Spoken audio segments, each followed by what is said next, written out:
Bismillah. Assalamualaikum warahmatullahi wabarakatuh. Alhamdulillahi rabbil alamin wa bihi nasta'in wa ala umurud dunya waddin wassalatu wassalamu ala asrofil anbiya wal mursalin wa ala alihi wa sahbihi ajmain, amma ba'du. Santriwan santriwati yang dirahmati oleh Allah Subhanahu wa taala, pada kesempatan pagi hari ini Ustadz melalui pelajaran online yang mana kita akan melanjutkan materi mapel syirah.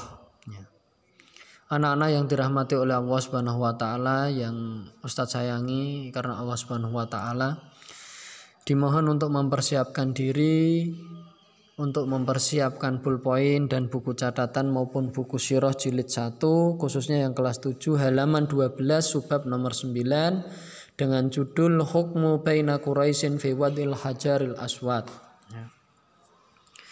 Di sini kita langsung ke materi, yaitu judulnya Keputusan Rasul Shallallahu Alaihi Wasallam di antara orang-orang Quraisy di dalam meletakkan Hajar Aswad. Pada saat itu pernah terjadi renovasi atau memperbaharui Ka'bah.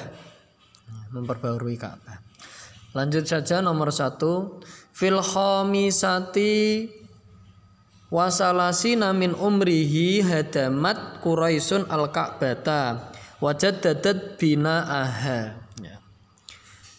Di saat umur Rasulullah 35 tahun, kaum Quraisy itu memperbaharui, membongkar membongkar Ka'bah, bukan menghancurkan.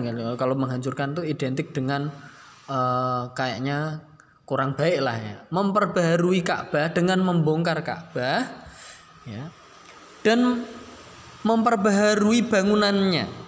Bangunannya diperbaharui. Di situ Rasulullah ikut juga gotong royong, ikut serta di dalam membangun Ka'bah ketika Rasulullah berumur kurang lebih 35 tahun. Jadi seperti itu.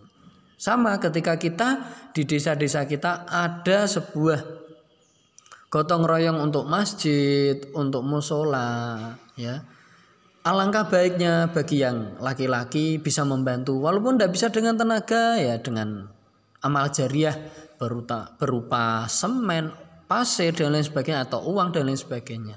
Kalaupun tidak punya dengan harta, pakai tenaga. Paling pelit kita dengan doa. Jadi seperti itu.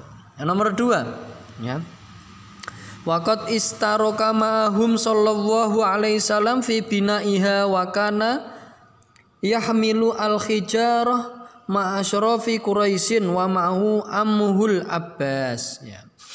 Nomor 2, dan Rasulullah Shallallahu Alaihi Wasallam juga ikut serta dalam pembangunan Ka'bah itu pula. Lalu beliau ikut membawa batu-batu atau adu-aduan, kalau dulu wawalam masih ada semen atau tidak, ada pasir atau tidak Jadi batu-batu yang disusun.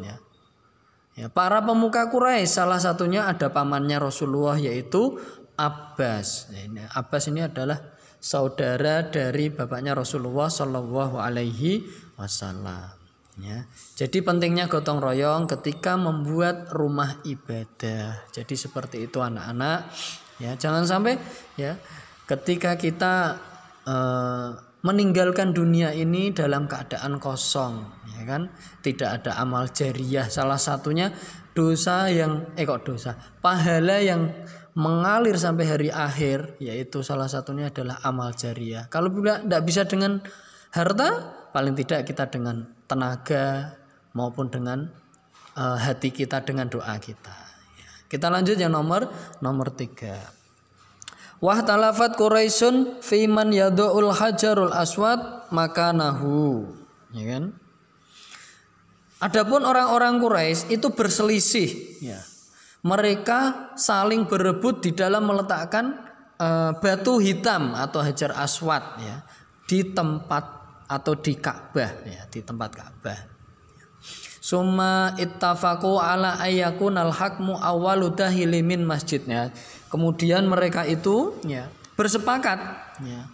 Barang siapa yang pertama kali masuk masjid ya, mereka melihat barang siapa nanti orang yang pertama kali masuk masjid, maka dialah yang berhak meletakkan batu hitam tadi ya. Lalu kita lanjutkan yang nomor 3, sekarang nomor 4. Fakana awalu dakhili Rasulu sallallahu alaihi wasallam fa farihat Quraisyun bihi wa qalu radina bil amin ya. Kemudian ya, maka saat itu Rasulullah lah orang yang pertama kali masuk ke dalam masjid. Maka orang-orang Quraisy pun sangat-sangat bergembira riad. Dan orang-orang Quraisy seraya berkata, kami ridho dengan apa ya, dengan apa yang Muhammad kita percayakan atau diberi gelar orang yang dapat dipercaya. Jadi seperti itu. Karena di dalam meletakkan batu hajar ke tempatnya tadi itu hampir saling berperang di antara kabilah yang satu, kelompok satu dengan kelompok yang lain. Kalau di Indonesia itu suku-suku, misal meletakkan Tugu Monas, misal contoh gitu. Itu kan banyak suku-suku di Indonesia. Kalau di Arab banyak sekali suku-suku yang ingin berebut meletakkan batu yang sangat mulia.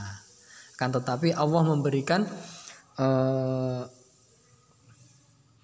solusi di antara perselisihan orang-orang Quraisy tadi. Kita lanjutkan nomor 5 ya. Fawadu al-hajaru fi rida. Nah, disinilah kecerdasan Rasulullah. Maka Rasul pun mengambil selendang. Kalau selendang ya, kalau bahasa sini telapak meja ya kan. Lalu Rasul meletakkan batu itu di tengah-tengah selendang, ya kan? Wa talaba min kulli ra'isin ayyumsika bitarafin minar rida, ya. Dan Rasul meminta kepada setiap kepala-kepala suku atau kepala-kepala kabilah untuk memegang ya, sisi bagian pinggir-pinggir dari rida atau selendang tadi yang di tengahnya ada batu hitam, ya kan? Summa amarohum biraf'ihi, kemudian Rasulullah pun menyuruh ketua-ketua tadi untuk mengangkatnya. Falamma wasalu bi ila maudhihi akhadat rasulu biyadihi wa wada'a biyadihi syarif ya. Fazala khilaf bi hukmihi wa ta'ajjabat Quraisyin min quwwati fikrihi ya.